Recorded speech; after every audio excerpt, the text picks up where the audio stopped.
I think that Starbucks' response is necessary, but in some ways not sufficient standing alone. Bias can come up, and bias training can come up in any number of contexts. In this context, bias training came up in response to a particular event, a crisis.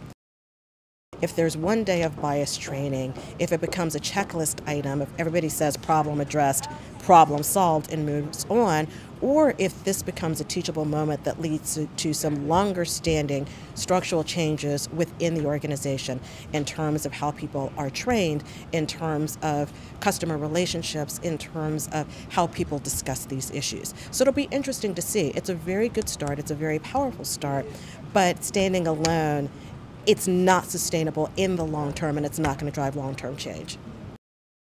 One of the things that struck me was how far the message has permeated, in the sense that people who did not share an identity with the gentlemen who were arrested stood up and said something. They actually recognized the situation for what it was. They stood up.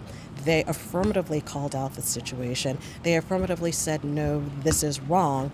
And that's a type of allyship that I think is relatively new. And I think that it's something that really speaks to how far we've come. That would not have necessarily happened, and it wouldn't have happened in that context 10, 15 years ago.